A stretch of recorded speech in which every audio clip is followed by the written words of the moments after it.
this is Jello. So today I just wanted to do a quick voiceover to kind of explain my process for drawing. Some of you have asked me how I go about drawing these fan arts, so hopefully this is a little bit helpful. So the first thing I do is add a background color, just because the white background kind of hurts my eyes. Then I add a multiply layer over that background layer, and I do my sketch using some sort of pencil tool. It's just a really rough sketch, and I often use liquify to change the shapes a little bit.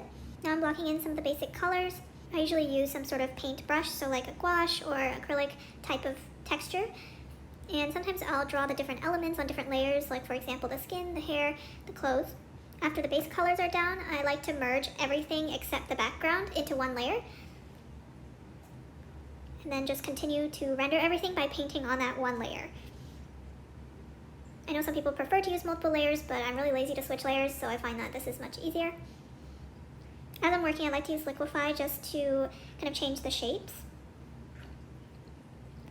Here I'm probably using some canvas brushes, some different textured brushes just to make it look a little more interesting. I find that you can get away with adding less detail if you use a textured brush.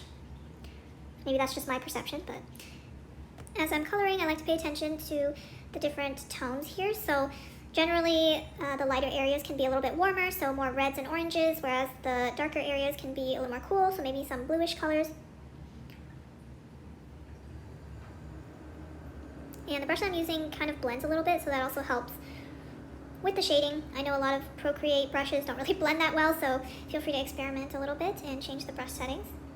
When I get towards the end, I'm just adding a couple of details like jewelry and kind of blending out some of the colors on the clothes because I'm too lazy to render any more details.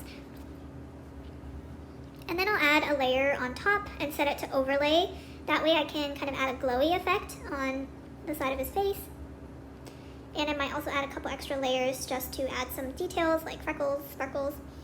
And then the last thing is just to paint over the background a little bit. So at the very end, I like to use some chromatic aberration and or motion blur, especially on the edges of the drawing, just to make the focus at the center stand out a little bit more. And that's it. So I hope you enjoyed this video. Feel free to leave any comments if you have questions, and let me know if you would like me to do more of these. See you next time.